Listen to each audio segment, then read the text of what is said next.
Imagine this. You're sitting in a classroom and your teacher poses a question that can change your life forever. How many of you would raise your hand with no hesitation? That's what I thought. Well, this is precisely what happened to me as a high schooler. And that one simple act of raising my hand changed the entire trajectory of my career.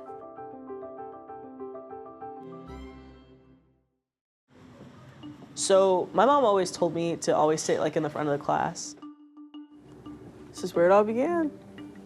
I was taking chemistry during my junior year, and my chemistry teacher had just put this offer out to the entire class of, hey, if you would like to participate in the science fair, just let me know.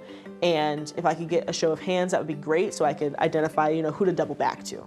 My mom also said, if you have a question or you want to do something, you raise your hand, regardless of whether you feel embarrassed or you think people are going to make fun of you, it doesn't matter. So I literally raised my hand without hesitation, and my life changed that day. I developed color-changing stitches to detect infections using beet juice.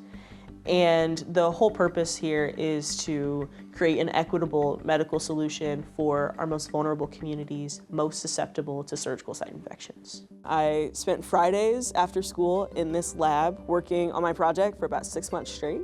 I was able to apply to one of the most prestigious science competitions known to man, and I ended up advancing all the way to the top 40. Now, for context, there are about 2,500 applicants that year, and so it was a really big deal. That propelled me into a couple local papers, and then those local papers got picked up by other organizations, and I was featured in Smithsonian, People Mag, USA Today Woman of the Year for Iowa, Ellen DeGeneres.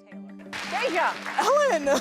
I mean, come on. PBS NewsHour, CBS Mission Unstoppable. Her name is Dasia Taylor.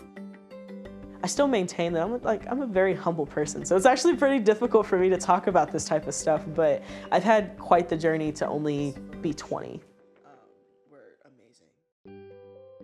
I was born on the west side of Chicago, raised on the south side. I was born into a single-parent household, very, very young parent. My mom ended up moving and finding Iowa because of a relationship that she was in at the time. And we moved to a very small town, Hills, Iowa, right outside of Iowa City.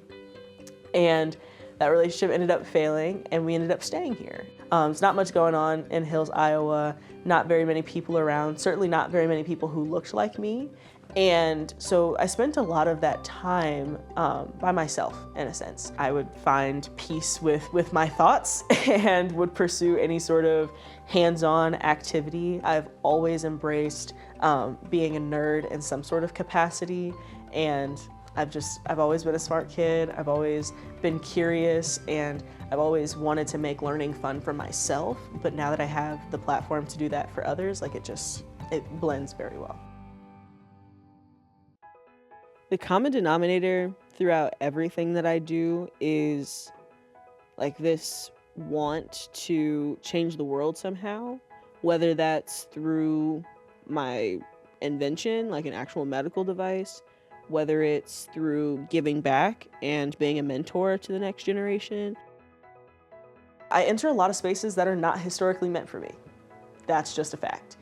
And in fact, as I was in the beginning of my science fair journey, I did my very first science fair, which I wrote a 20-page paper to enter. And I got there, and there was no other Black person in the room. I feel like that was a realization for me that if I do go far in this whole science thing, that I would reach back and be that representation for other kids, period. I just want to nurture young scientists of color to let them know that, hey, it's okay to try new things, you do belong here, and just share my story for other adults to also reach out into communities of color to get other scientists involved in these STEM initiatives and all of these STEM competitions. So you're absolutely right. Equity work is top of my work. Without infringing on my patent. All right, so we're going to be doing elephant's toothpaste today. How many of you guys have done that? I don't know what that is. How many of you are bakers? Who likes to bake in here? It's my goal to go to every single elementary school in Iowa City Community School District because my fondest memories of school were when we had guests come in and talk about their job and do cool stuff. We would ditch the regularly scheduled programming and we would go out and have fun and learn at the same time. You'll see that's the basis for everything. Learning and fun. There we go. It's rising. Cheer it on. Go, go, go, go. It's really engaging for them, and I hope that they carry that experience with them throughout the rest of their academic career. Whether it's just a funny memory, or it inspires them to go into STEM, or it inspires them to be a cool person and also come back to their school when they do whatever they do. I enjoy going back and giving back to the school district that played a big part in who I am today. I wake up and I choose this life every single day. Like I love medtech and I love this like community service aspect that I get to do, these school visits, and I have to choose that consciously every day, even when it gets rough.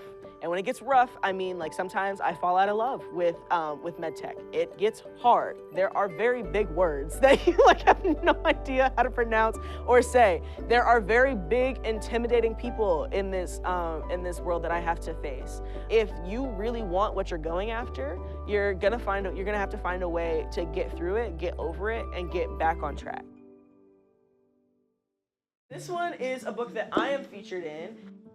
I do what I do for Dasias like me that are in the younger generation and looking for inspiration from someone. And I hold a variety of identities, and so I am very proud of who I am, and because I needed someone like that when I was growing up, I want to be that someone for all of the little kids growing up.